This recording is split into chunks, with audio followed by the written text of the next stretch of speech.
Welcome to the Must Hear Podcast. Welcome to the Geek Wrestling Podcast. I'm Jose Sands. I am with the man who puts the cheese in machismo.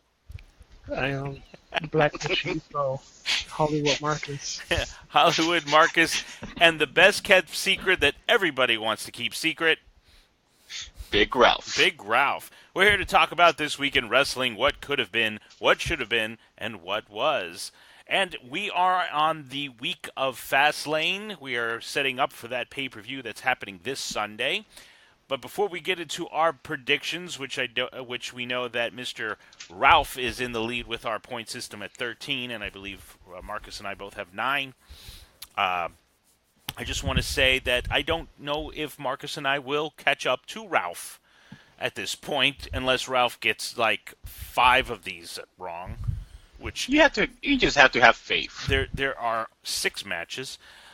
So let's talk about some of the things that happened this week in wrestling. So we're told, or the news outlets are letting us know, that the Cruiserweights are going to have a tag team division, or at least they're going to unveil after WrestleMania the Cruiserweight tag titles.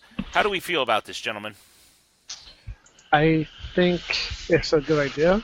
It's a smaller division, but it's more of like a little world within itself. So with one main champion, with a group of guys who are really talented, I mean, you might be able to bring in people like Adam Cole or Gargano. Like the more people you bring in, the more ice you get on it. Exactly. So you might need a secondary title, and I think the Cruiserweight tag titles are going to be a good fit. So do you think the Cruiserweight tag titles are going to be a 205 limit, just like, I guess, if you're on 205, you should have a 205 limit? Yeah, I mean, Buddy Murphy weighed in at, 197? So... Yeah. I mean, the Well, except for Goldust. He's a special one. Yeah, excuse me, but he wasn't going for the title, he was just helping out on a thing. I guess they were trying to boost some ratings, so they put Goldust, and he wasn't doing much on Raw anyway. Except this past weekend, which he fought John Cena, which wasn't a bad match, but it was kind of odd. Didn't see it coming. Kind of liked it. That's the way it works for Goldust. You never see it coming until it comes. Well, that is a conversation for a different podcast. So. I see what you did. Did you see what I did there? Look, maybe I don't want to see what actually happened, but I know. You went there. Do you think? Never mind. I don't want to go into a whole why he's called Goldust after that conversation. So we got tag titles. Do you think they should raise it, the weight limit to like maybe 220? I mean, wasn't the previous ones like the light heavyweight and the original cruiserweight, up to like 220 pounds at least? Yeah, but then if you do that, you have to add people like AJ and Seth and maybe Sami Zayn. And I think they want to keep those people off of the 205 Live show, the Cruiserweight section at least. Okay. I could see that. You're right. And it gives those gentlemen that, like, these people who are coming out of NXT, if they come out of NXT and head towards the main roster, at least they're getting TV time in major arenas. And it's at a bigger scale, and it's not like they're lost in the shuffle. So that also comes into the negotiations, the probable negotiations with Neville coming back, which I think he might be more interested in this type of 205 Live than what he was at previously. Well, now that his main reason for leaving is no longer there, then yeah, he shouldn't have any problem coming back. I'd like to see Neville back. Do you think Austin Aries also comes back? I don't think so. From what I've heard, he didn't really leave on good terms, per se. He said he did. Yeah, he said he did. He had a whole thing where he said he did. He did a podcast where he kind of praised the company. So,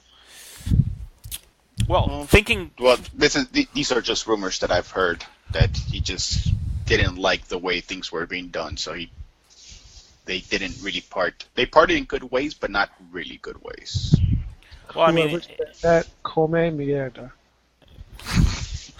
So speaking of somebody who didn't part good ways, who might be coming back, there's rumors that Alberto El Patron is in talks with Vince McMahon. Now, the word is that backstage he's not well liked, but McMahon and Triple H think he like his character. He is a great heel. He does great work. would it be interesting to have Mr. Alberto Del Patron or El Patron or Del Rio, whatever he wants to go by when he gets back, back in the WWE? Or So, do you think he's too much of a problem and he needs to stay gone? wait. Before anybody answers this question, we need Ralph to say the name properly. Alberto El Patron o Alberto Del Rio. There we go. Okay, go ahead, answer the question. Apparently my accent is not good enough for you. No, you have that European accent. You need that South American accent to it. Wow. Honestly, I'm fine either way. If he's there, he's there. As long as he can put good matches, I am fine with him coming back.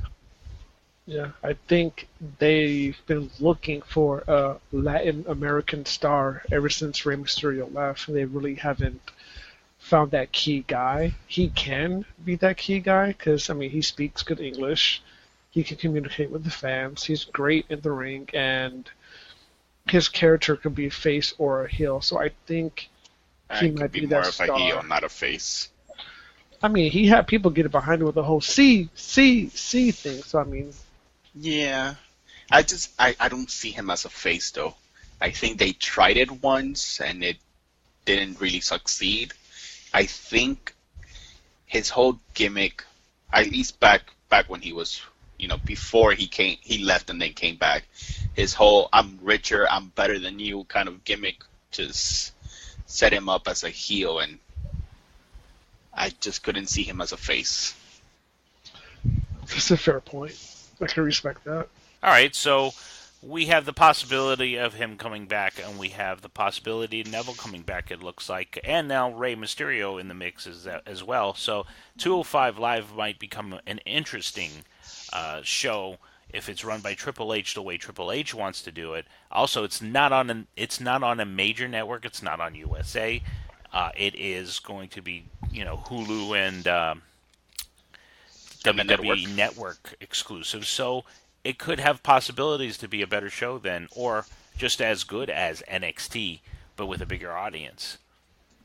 That'll be great. I mean, I haven't watched it since Triple H took over, but I plan to. So I'm very interested to see what happens and what they do.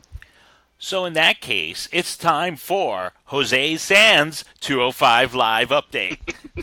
That segue was perfect. So this week we're still doing the tournament, heading for the Cruiserweight Championship to be defended or acquired, I guess, at Wrestlemania. We had today, or this week, it was Buddy Murphy versus Mustafa Ali, which was a very good match. Mustafa Ali came away with that, and then it was Drew Gulak versus wow, I am coming at a blank on this one. And that's that you watched it. I did watch it, so there's a Drew Gulak. I don't know. Drew Gulak won. So Drew Gulak won, so it's going to be Mustafa Ali versus Drew Gulak, and then Roderick Strong on the other side versus Cedric Alexander. My money is going to be it's going to be either Gulak Alexander or Mustafa Ali Alexander. He might go Mustafa Ali Alexander because they had an amazing match when they decided to switch right after the controversy with Amore. They also showed Akira Tozawa and Hideo Itami fight some jobbers, putting them as a tag team. So that kind of segues into what we talked about earlier, where they're going to do a Cruiserweight tag team title match. So it's interesting stuff happening on 205 Live. Sir, See, I have a question for you. I might have an answer for you. How has Drew Gulak's character changed since Enzo isn't there anymore? Drew, what are you doing? Drew Gulak character has changed. He went from being like the politician where he's saying it's going to be a no-fly zone PowerPoint presentation, which that character got over big time, and he's going more into the original character when he first came into the Cruiserweight Classic, where he's just the submission specialist, the ground and pound type character. So it's kind of a meld of the two characters. He has a little bit of a personality, but now he has a mean streak, and it's not so comedic. So he's doing a nice, what do you call it, a balance. They're also doing little vignettes to try to get these characters Over. over or a little more personality. They did like the cell phone stuff, not as much on here. They do more like it's a Facebook Live or something like that, or Facebook Messenger.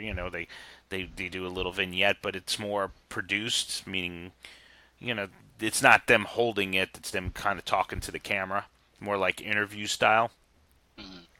So I kind of like that aspect of it. Plus, they do like 3 matches, and they do 3 matches. They have the first match usually is like a 15-minute match, let's say, or and then the last match might go a little longer since it's their main event, and then they have like a little match in the middle, which is almost like a squash match. Either they have local talent, or they have a tag team, or as you'd like to say, a multi-person match. So the hour doesn't seem like it's dragging, and you're seeing a lot more wrestling than you're seeing promos, and that might be just because right now they're doing that tournament. Later on, I mean, they do little segments in the back with I'm going to call him Rockstar Spud because I don't remember his name. Derek Zoolander? No, Derek Bateman. Drake something. Drake Maverick. Yeah. So they do little segments here, and he kind of does his like, I want you to do this. We're gonna ramp it up. So I'm kind of excited to see once they have the title where the show kind of goes towards. But I like it. Few matches on the card. They give them time to wrestle. The matches have been fairly decent. They haven't been bad matches. Of course, you're fighting after the mixed match challenge, and then you're on, So I think that's giving them a little. The crowd could be a little dead by that time. You've seen almost like 3 hours of wrestling at this point. How would you compare it to NXT? I think NXT is a more intimate setting because you're not dealing with a whole arena like you are with 205 Live. So with that intimate setting, the marks or smarks are pretty much there, and they're rooting for the people. They're chanting out. They're giving their 2 pieces, your 2 cents, I guess it would be. So they're making it more of an interactive. So you they're rooting for the people. They're right there with the characters. They're bringing them up. So it's a different setting where you're in the bigger arenas, and you still have those people out there, but you can't hear them because the sound goes up. It doesn't go straight. It has to go up higher than it does in the smaller venues. So it doesn't have that like little echo. You hear them pretty predominant. In the stadiums you don't, but when the matches are good, you hear them. They get louder.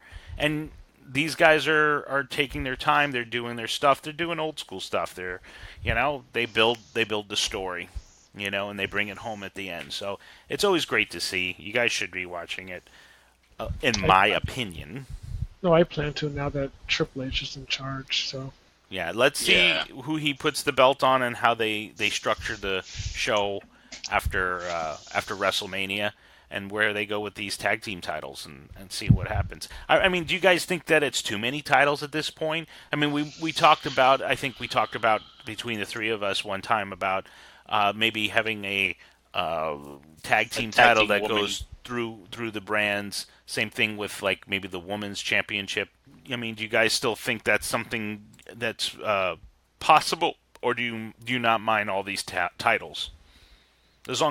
I mean, now that they're also talking about making the pay-per-views, dual brand. If you do that, then you've got all these titles sitting out there, and then maybe defending almost 8 titles on a night if you build a story. I don't mind it in a setting that's more how do you say, closed off, like NXT. Like they're going to introduce the North American title, right? But then if you look at the roster of NXT, they have some really good people. Like you have All of Sanity, Undisputed Era, Authors of Pain, Cien Almas, Ciampa. You have like a stacked roster for how closed-circuited the division is, if you want to call it that.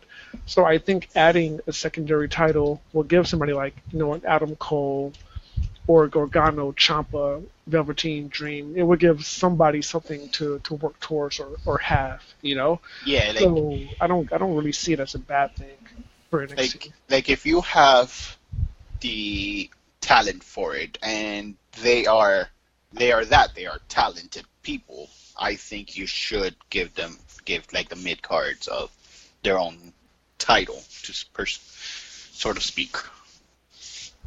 But then that goes with the whole, if you're saying the cruiserweights are more of a mid-card type title hold, then why aren't those people who aren't being used, like the R-Truths of the world, or the Gold Dusts, or even, Kurt Hawkins, not, why don't you raise that weight limit so that you can get those guys on that show? Instead of it being a main event, Because going on main event for 2 matches just as a thing. They're their own show. So, like, they have their own main event title, which is the Cruiserweight title. So I think they're trying to add the tag team title as, like, maybe, like, their mid-card kind of title. Like how it's the World Heavyweight or whatever you want to call it now. And the U.S. title. The United States title of America. And then the Intercontinental title is the main one, and then the crappy Universal. I mean, the one that Brock Lesnar has is the... Shots fired. I know, man. It's like usually we're getting Hollywood here, having well, people... Hollywood's slacking, so I have to pick up the job. Ooh, he's saying you're slacking. Jesus, man. That's okay. I'm okay with that. But the question is, can they come at you? You're okay with slacking? Of course they can come. Well, yeah, they can come at me. Oh, so you're ready. You're ready for Mick Mahan in all his glory. I'm ready for Mick Mahan, like for 70-year-old Mick Mahan. All right, he's pretty ripped, man. Yeah, he is pretty ripped. I don't know if you could take him, Ralph. He's a genetic jackhammer with grapefruits. Remember that. Wow. Genetic jackhammer with grapefruit. No one can forget that. That's what he calls himself, man. I mean, I don't know what to tell you. Go on, you. So, I mean, we're heading into WrestleMania season. Raw kind of setting up some of those WrestleMania moments.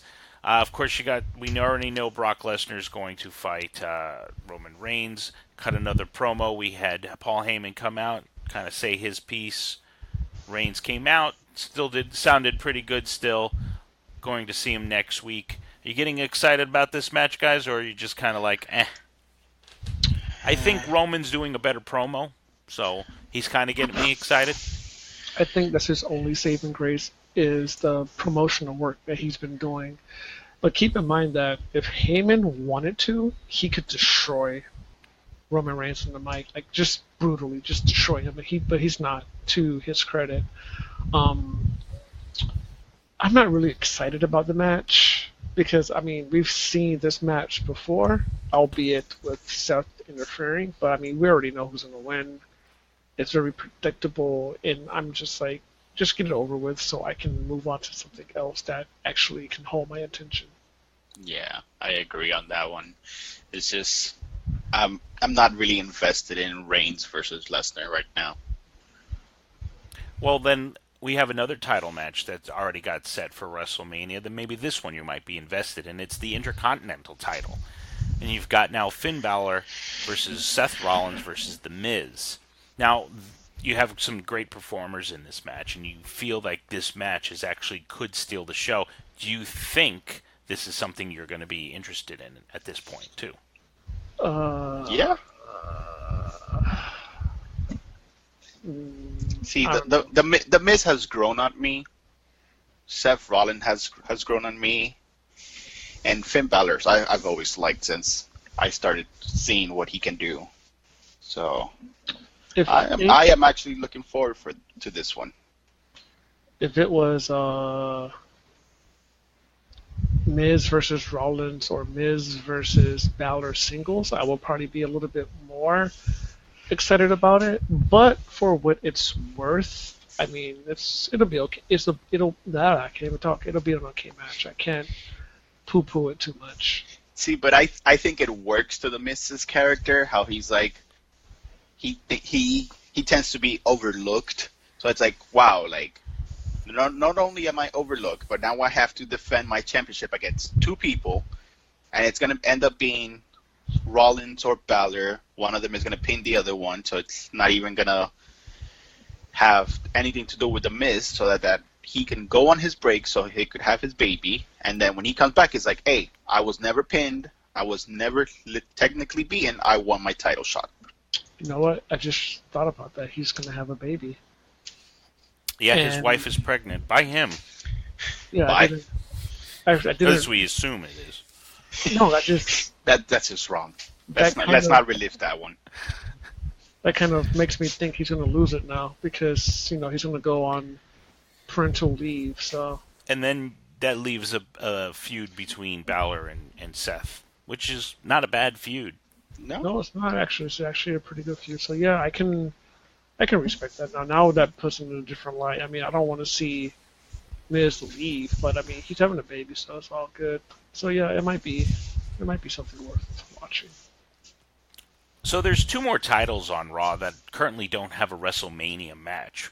One being the Women's Raw Championship, which we see Nia Jax this week fight Asuka in a losing effort, but a very, very dominant losing effort. She was dominant through the whole match, and then at the end, after multiple times being in an armbar, she tapped out.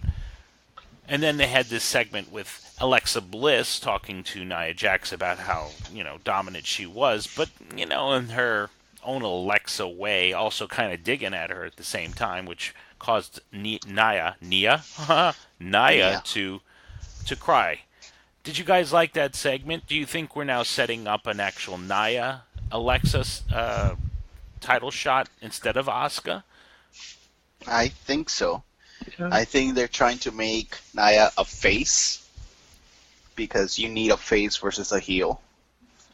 And what better way than to have the greatest heel that is Alexa to just make this big, tough Nia Jax cry. The goddess. The goddess versus the... What is it? Unstoppable Force, they calling her now? Are they calling the Unstoppable Force? I think so. What are we talking about? Oh, okay. I think... Way to pay attention to the podcast, buddy. I'm paying attention. I think... Not only not paying attention to the podcast, but not even paying attention to your girl. Alexa? No, I'm paying attention to Alexa. Everybody, you have to pay attention to Alexa. But I think what's going to happen is what everybody is saying. I think what's going to happen is you're going to have Alexa go against Nia. You're going to have Asuka go against Charlotte. Yeah? Sounds good. Yeah. I'm all right with it. I would like that. Yeah, it's going to be great. I would rather see that combination. I mean, I don't want to... You know what? By this point, yeah, go ahead, Alexa. Alexa can lose the title. I want to see Nia Jax run with it for a while just to see what she can do with it, because I really do like Nia Jax. But the money match, I think the match everybody wants to see is Asuka versus Charlotte. That's going to be one hell of a match. Well, we don't even know if that match is up. We've got the Fastlane pay-per-view this week where we'll talk about Charlotte's opponent at that point. But we also have another title that doesn't seem to be... It seems, from what I was reading, that the Bar will not have any opponents for this WrestleMania. The New Bucks accepted the challenge. Yeah, I don't think the New Bucks are coming. Or the Young Bucks are The coming. Young Bucks. I don't think they're coming over. I think they got a lot invested in all their stuff that's doing outside of WWE that they're not just going to come over. Plus, I don't know if they'll treat them right. I mean, it'd be nice if they did. That would be awesome. It would be very awesome, but I don't think it's going to happen. Like, I want to see one of them Meltzer Drive, Sheamus and Cesaro. That would be awesome. Speaking of awesome, we might also get another ultimate deletion between Bray Wyatt and Matt Hardy at the Compound. How do you guys feel about that one? Don't care. What? You guys love the other one, and now you got Jeremy Borash there as well, so and the production value is going to be better. Honestly, that feud hasn't got me excited for it. So it's like, it's just another Wyatt versus Matt Hardy match. It's just, Yep, because it's like they haven't really done anything to get me It invested in it, so I'm just like, what? I don't know. yeah, it's been 4 months, and it's like they just haven't done anything with that. Yeah, they're not promoting it. They're not. Now, if you tell me, Brother Nero is greenlit and he's gonna come back, I'm like, okay, all right, I can see. I would be excited. Well, the rumor is that they're taping it. They haven't really announced it, so we're kind of being premature at this point. They have what, 5 weeks, 5 or give or 6, yeah, takes. 5 weeks. So I guess we'll have to wait and see if they do anything. They have enough time to build it to where you might get interested in it by WrestleMania. Yeah, but as of right now, They could have done so much with it, and I mean, I like Bray Wyatt and I like Broken Matt, but it's like they don't. I mean, the reason why Matt worked is because he had his creative control. He brought in his father-in-law, his wife, his son. He had like Vanguard One, a dilapidated boat. Like he had all these things that he brought into his character that made it work. People got behind him, but so far all you've seen is him laughing maniacally on a TV screen. You haven't which really. is which is funny, but it's just Yeah, but it doesn't get people invested in what you're doing. It's like, oh, hey, it's a laughing Matt and Bray. Ooh. And then they trade wins back and forth, more 50-50 booking. It's like, do something that's going to make me want to watch you. And so far, they haven't done that. I think he set out in a tweet that he was bringing back. He was bringing Vanguard. He was bringing Queen Rebecca. Is it Plain Revy. Queen Rebby? So Revy Sky. now, if we start seeing more of them on Raw, then I might get more excited. But right now, it's falling flat.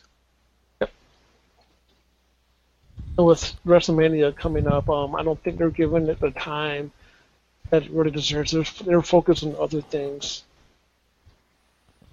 Well, I mean, you do have the WWE.com. They do little vignettes there. I've seen the Fashion Police do their stuff there. So you have other avenues to support it and to promote it. Facebook, all those other things that they have out there. So let's see. You got 5 weeks that you could be excited about at this time.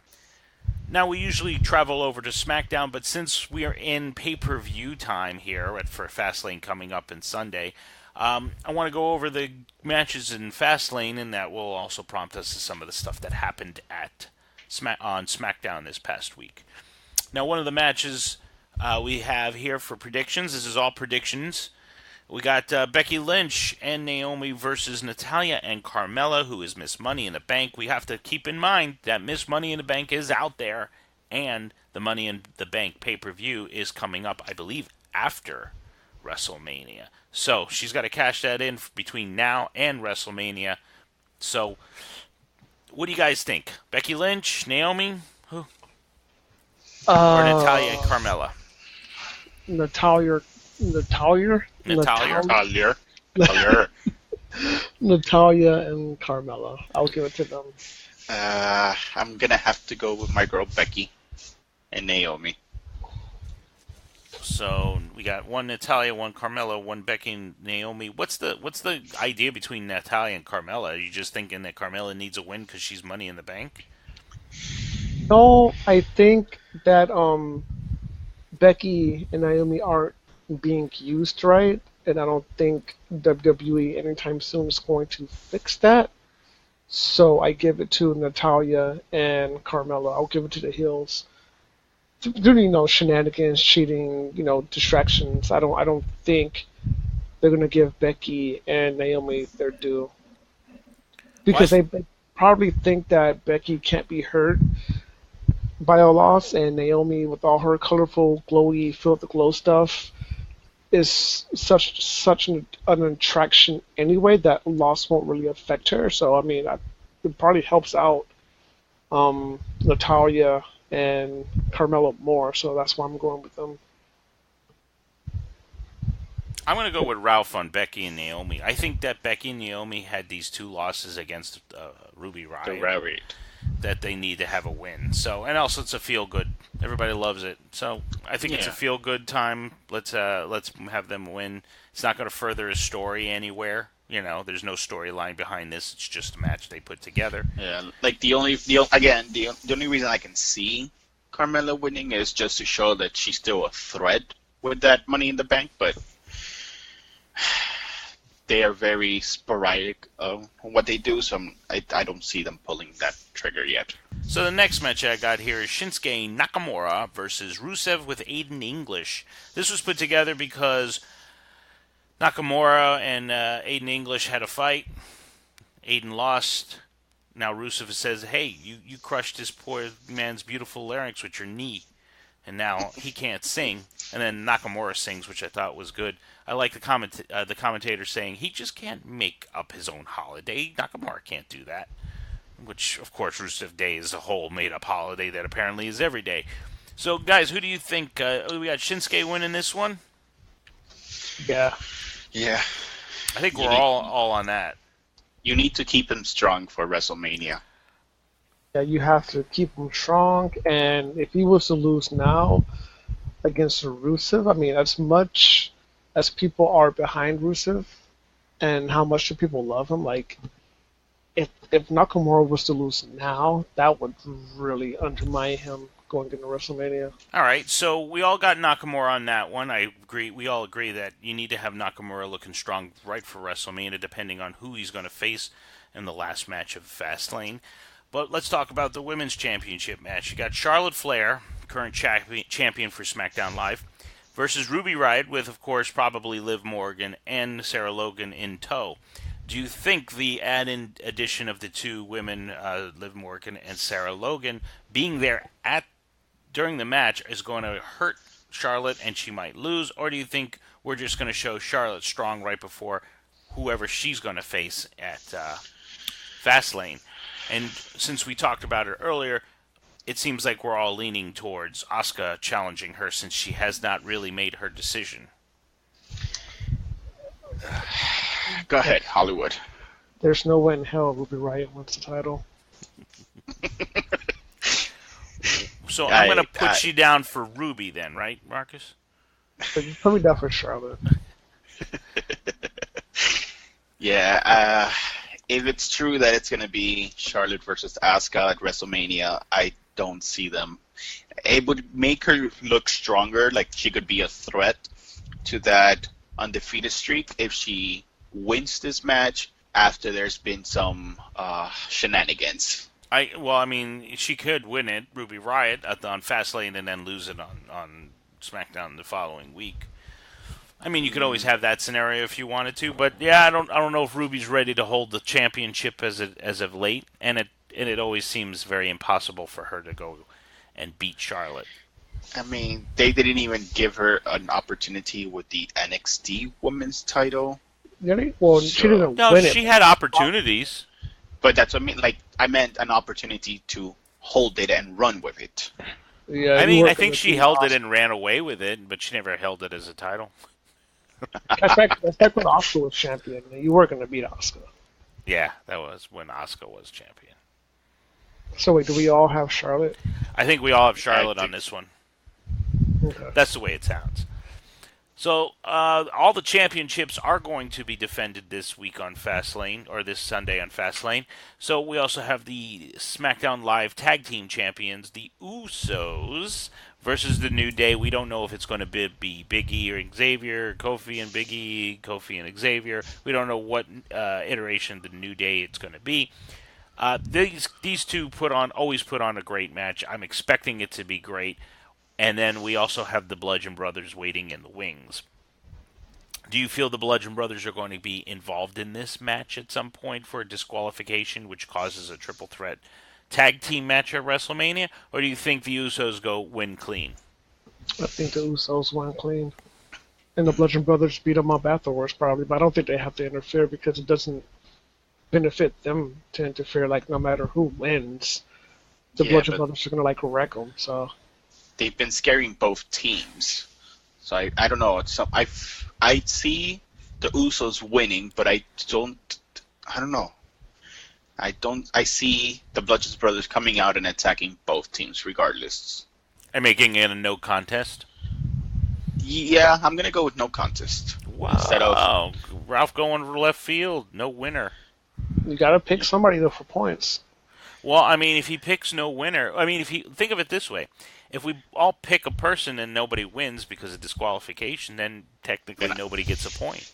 So he's going no he's winner. going no winner. So if somebody wins, he doesn't get a point either way. So I don't exactly. know. No, but if it's no winner and he gets a point for calling it a tie. No contest. Yeah, no contest. So hey, it's an interesting point, and you know what? Ralph's on a roll, so this could actually happen. I don't know. I might have to change my pick to follow Ralph since he's in the lead right at the moment. I mean, honestly, that's what I would like to see, especially if you've been building the Bludgeon Brothers to go for the title. They should just come out and just destroy.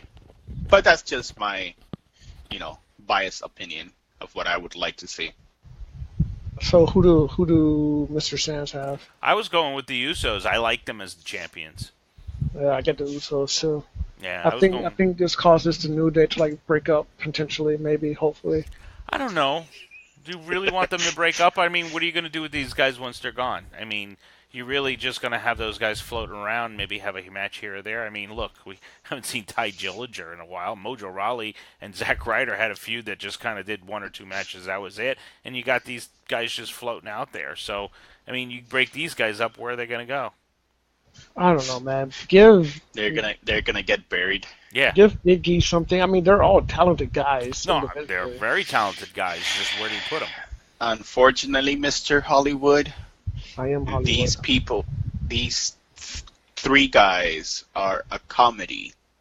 They are talented, yes, but they've been typecast as a comedy group, and we all know how Mick Mahan likes his comedy group. Well, I don't know about them breaking up, but I do think they're going to lose this Sunday.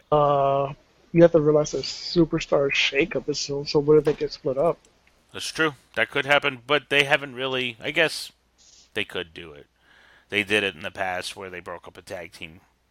Unless they have the same rules as last time, and it's like, well, if we get the team, we get all the team, unless we only won one person specific. So yeah, we'll see. That could be a possibility. So we also have Bobby Roode, who's the current U.S. champion, fighting Randy Orton for the title. Now, this could be Randy Orton could win this and become a Grand Slam champion, which he is currently not because the U.S. title is the only title he has not won. Do we see Randy Orton going over on this and then going back for a triple threat between Orton, Roode, and Jinder Mahal at Mania, or are we keeping it on Roode? I'm going with Roode because I think Randy is above the U.S. title, and I don't think he does anything for the U.S. title. And I think you want to give the rub to Roode. So if Roode beats him, that's a pretty good push for him. That's a pretty good rub. Plus, but afterwards you will have to think he's going against Mahal, right? Because Roode plays a better heel than he does a babyface. But, yeah, I give it to Roode. Oh, that's a tough one for me. You go first, Mr. Sands. I'm still thinking. All right, I'm going with Orton. I'll give you my reasons why. If you have Orton win, it gives him a Grand Slam, which is fine, right? You also have this past week on SmackDown where Mahal beat Orton. And Mahal has beaten Orton for championships in the past. So you would think that Mahal is going to take his claim to be the number one contender for the U.S. title. If that's the case, then you also have Bobby Roode going for the rematch, which sets up a triple threat at WrestleMania. That's where I'm going. I'm going with Orton to give him the Grand Slam because he's a legend in his own right. He should have it, at least that other accolade under his belt. Plus, it sets you up for the triple threat possibility at WrestleMania for the U.S. title, and it brings a little more prestige to the U.S. title. I mean, I think it's interesting that the current United States champion of America is a Canadian. But that also happened when KO was the U.S. champion, That's true. when he was the face of America. As a Canadian. Yep. So, Ralph, who are you picking? Did you decide this yet? I decided on Bobby Roode. Oh, wow. Just so I can say that it was a glorious victory on a glorious pay-per-view on a glorious night. I can respect that. You just like the word glorious, don't you? Yes. All right, so the last match we have on the card for Fastlane is the six-pack challenge. AJ Styles, who is the current WWE Champion, is fighting John Cena, Kevin Owens, Sami Zayn, Baron Corbin, and Dolph Ziggler. Who do we think is going to win this one?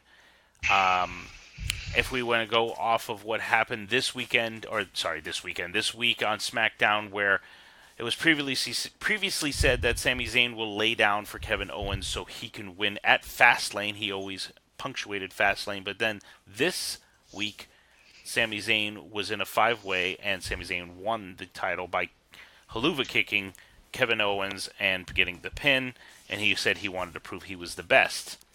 So there's always that argument where he said, no, I only said I would lay down for you in Fastlane. That did not include on SmackDown. Do we think it looks like we're going for Owens-Zayn feud for WrestleMania. I don't know if either of them have a title. I don't see John Cena getting it. It's down to, they could swerve us and do a Dolph Ziggler thing if they wanted to, like they did for the U.S., but I'm picking Styles on this one because I'm excited about Styles and Nakamura. I will agree with you for that same reason. I want to see Nakamura versus Styles at WrestleMania. All right, this is what Hollywood says. Are you ready? Yeah, we're ready. Bated breath here. All right, so if AJ doesn't win, as I said before, I will not watch WrestleMania. I will boycott it because it won't be Nakamura versus AJ, and that's a match everybody's wanted. That's a match everybody's been dying to see.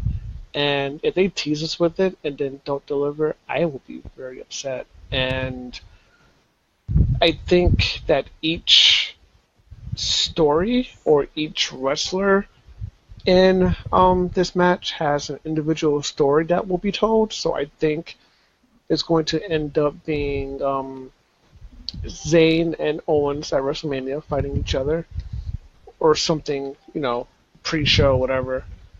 I think it'll be Corbin versus Ziggler again, unfortunately.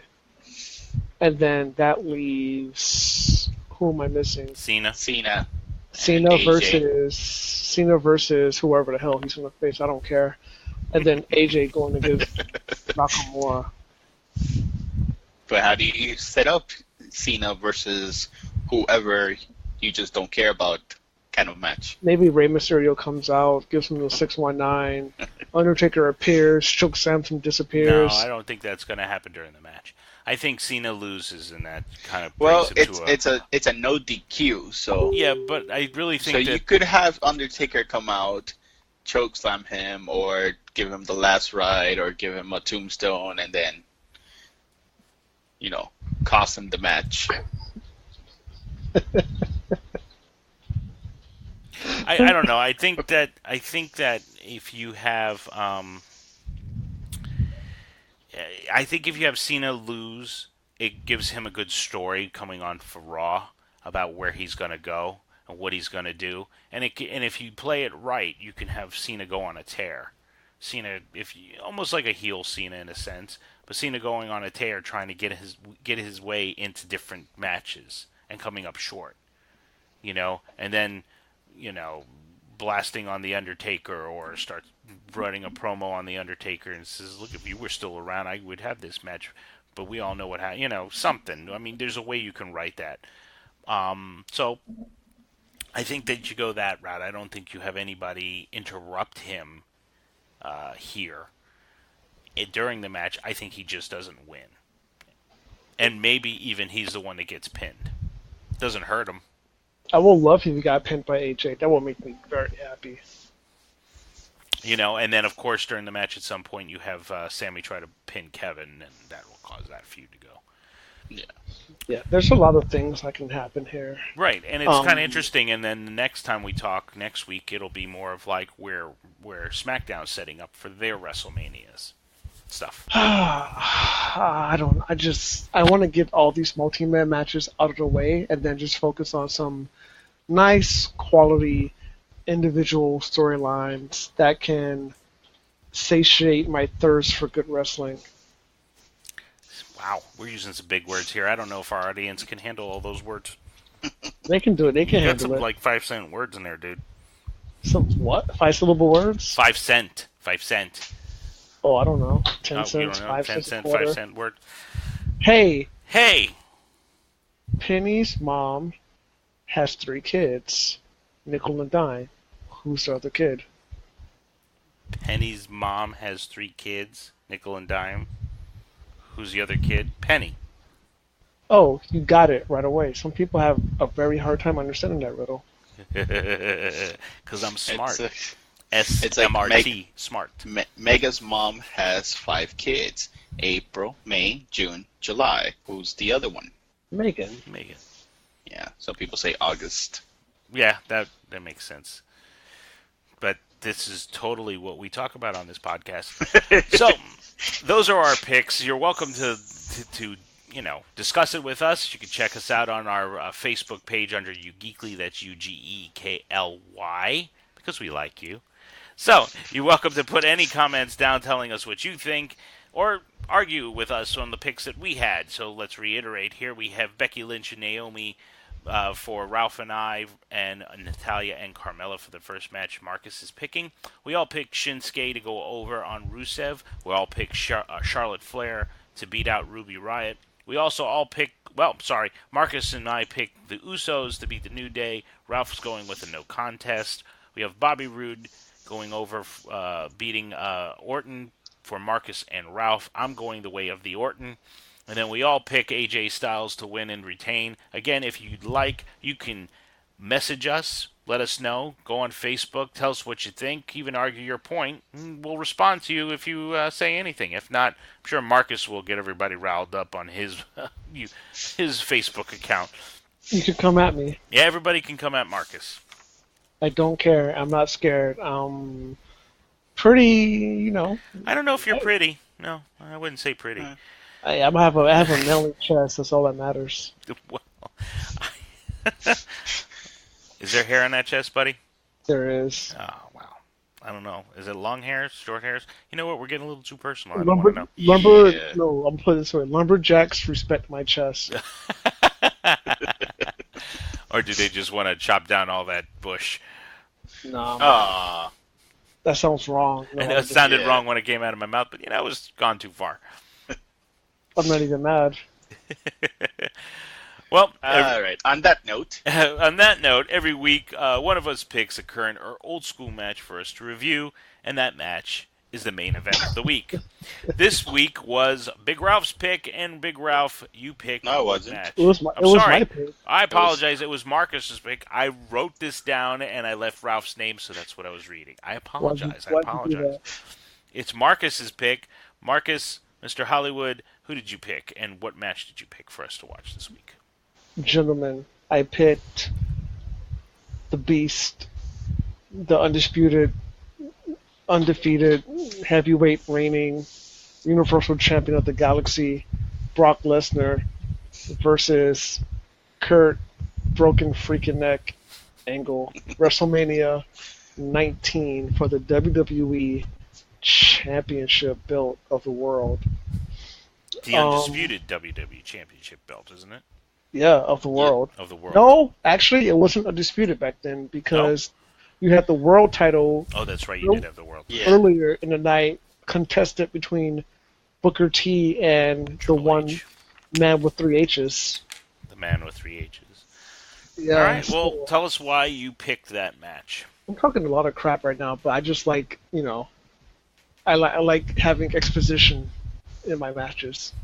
But I like combat sports. I like boxing. I like mixed martial arts, kickboxing. So watching this match had a actual sports feel to it.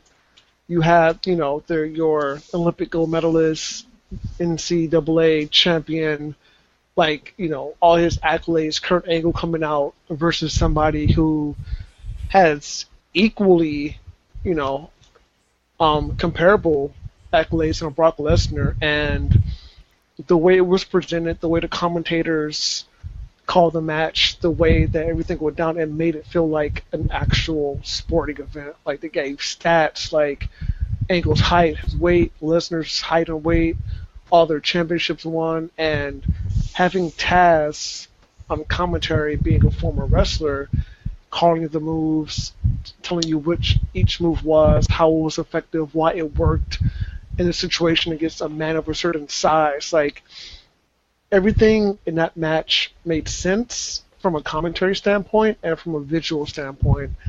And the whole aura and feel around it was kind of like those big matches back in the 80s where you had like Flair, Steamboat, Hogan, Warrior, like Rhodes and Flair. Like, it made you feel like, wow, this is actually something. And it was the main event, the last match.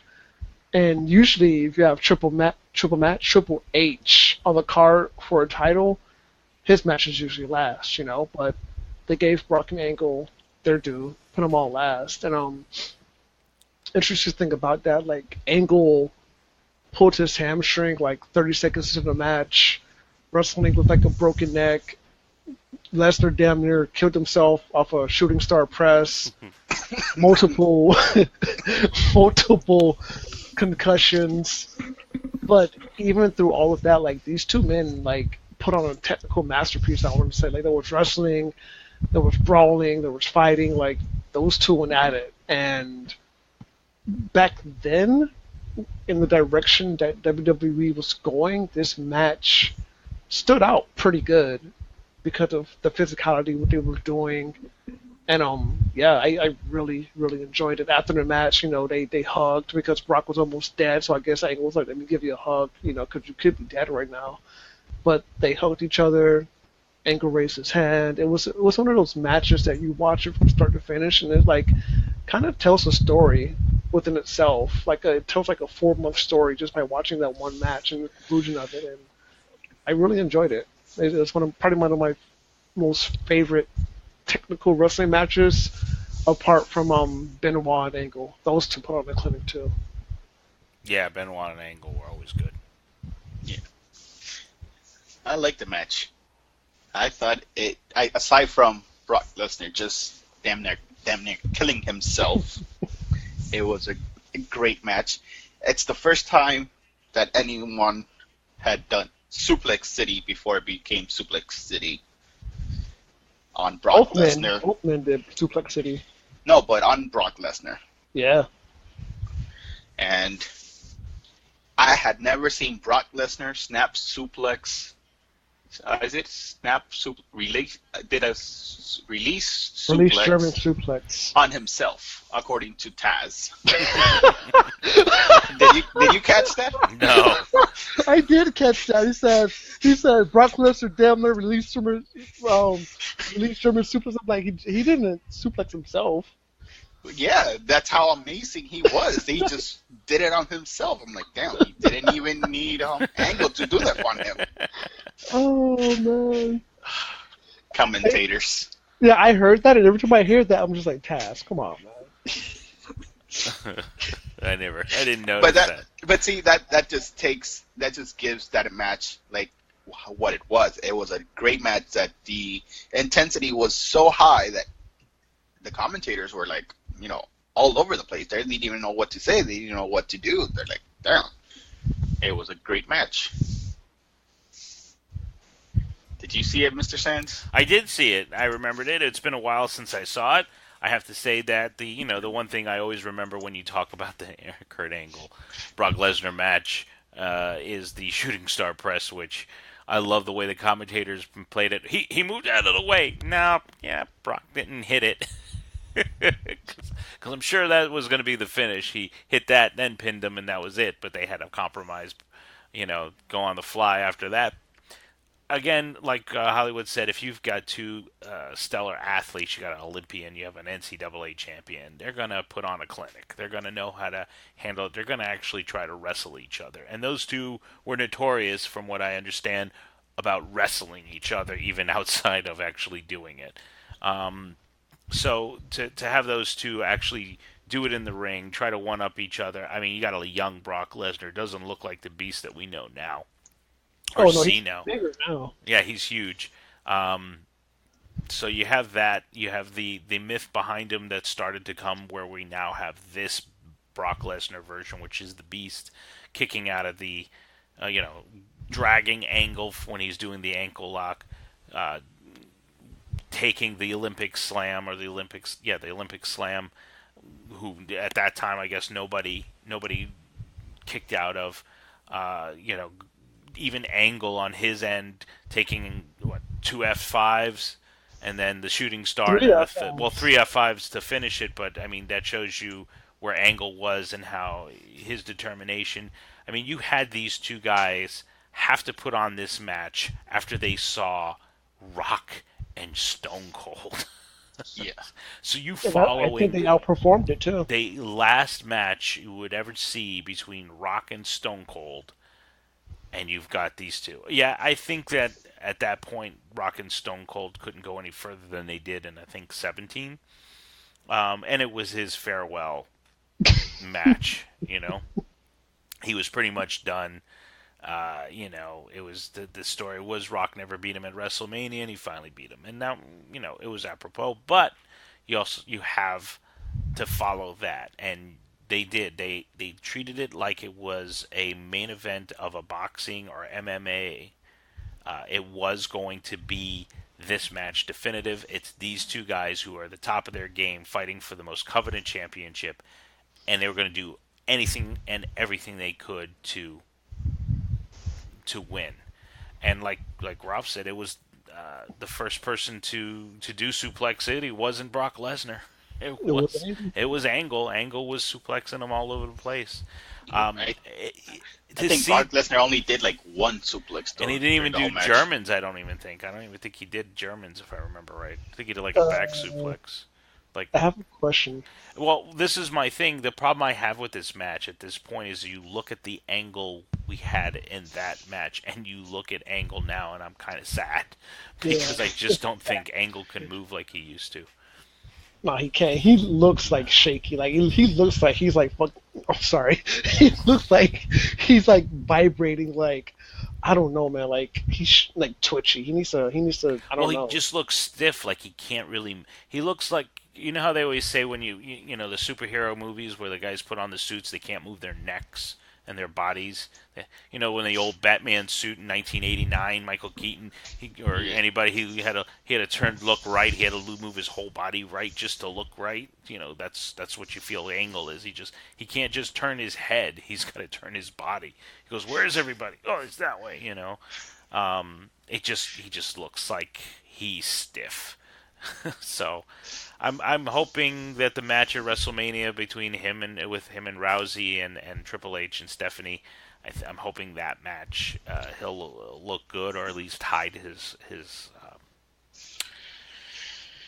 faults at this point. But when you watch this match, you go, man, that's the Kurt I remember. That's the Kurt that I loved. That's the Kurt that would go crazy no matter what. So, but great match. What's the question? How did Angle take 3 F5s, but Strowman got beat by 1?